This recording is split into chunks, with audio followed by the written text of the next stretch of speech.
Assalamualaikum warahmatullahi wabarakatuh. A'udzu billahi minasy syaithanir rajim. Bismillahirrahmanirrahim.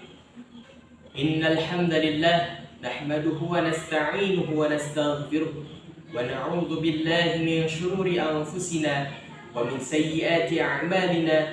May yahdihillahu fala mudilla lahu wa may yudlil fala hadiya lahu.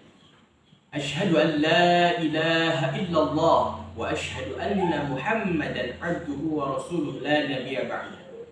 فقد قال الله تعالى في كتابه الكريم وهو أصدق القائلين: أعوذ بالله من الشيطان الرجيم بسم الله الرحمن الرحيم وإذ تأذن ربكم لئن شكرتم لأزيدنكم ولئن كفرتم إن عذابي لشديد. الآية. Shadaqallahul azim. Amma ba'du.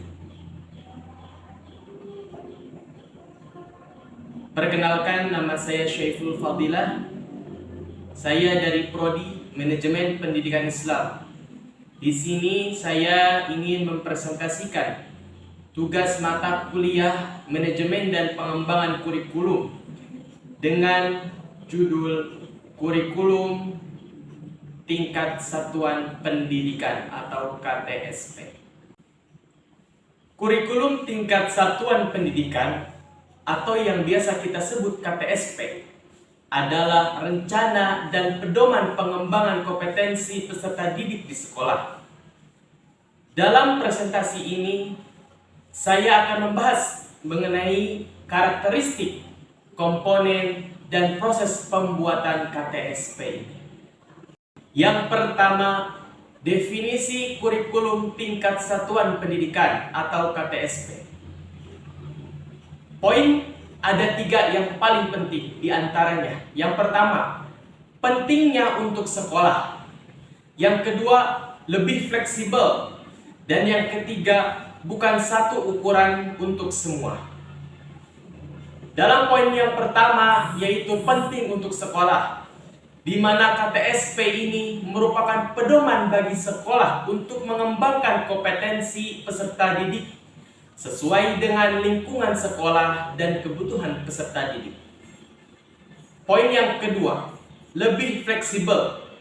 KTSP lebih fleksibel daripada kurikulum nasional karena dapat dirancang berdasarkan karakteristik dan kebutuhan lokal.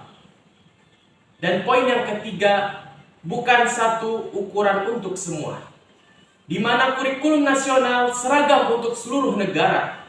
Namun KTSP atau kurikulum satuan pendidikan ini dapat dipersonalisasi oleh setiap sekolah. Adapun komponen KTSP atau kurikulum tingkat satuan pendidikan.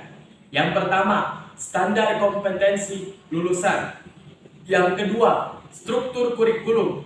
Dan yang ketiga, silabus. Poin yang pertama yaitu standar kompetensi lulusan.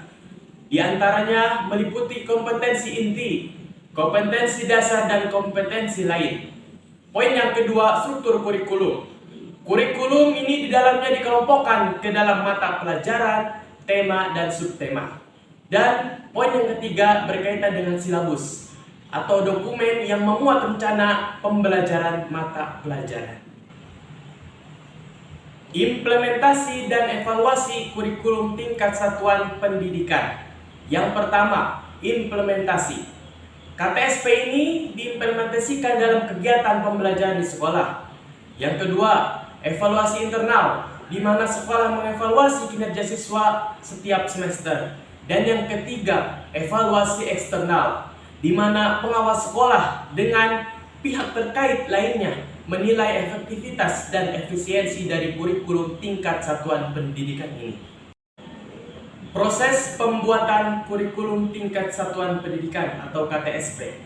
Yang pertama, konsultasi dengan guru, di mana diskusi kelompok untuk merancang KTSP, mengidentifikasi model pembelajaran, dan menentukan pendekatan penilaian. Yang kedua, validasi eksternal. Stakeholder eksternal melakukan penilaian terhadap kurikulum tingkat satuan pendidikan yang telah dihasilkan oleh sekolah. Dan yang ketiga, pengembangan silabus dan penilaian. Guru mengembangkan silabus dan penilaian yang sesuai dengan rencana pembelajaran. Karakteristik dan tujuan kurikulum tingkat satuan pendidikan atau KTSP.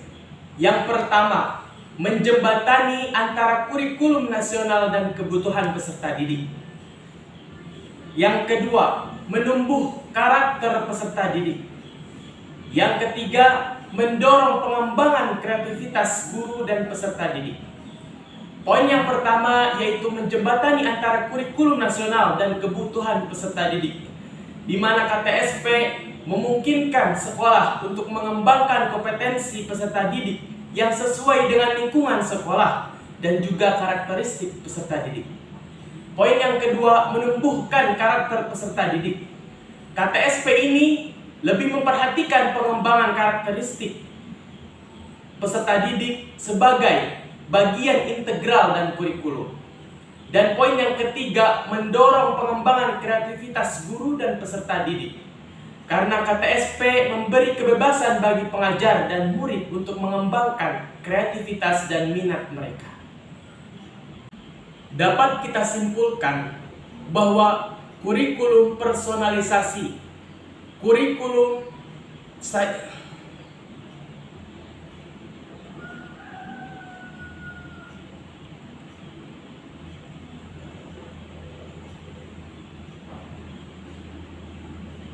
dapat kita simpulkan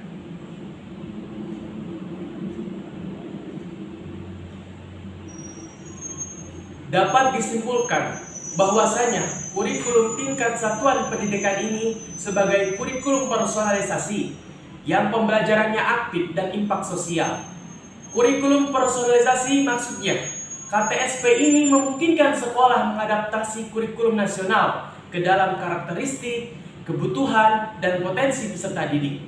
Yang kedua, KTSP ini sebagai pembelajaran aktif, di mana KTSP ini mendorong penggunaan pendekatan pembelajaran daring dan inovatif untuk meningkatkan kualitas dan efektivitas pembelajaran.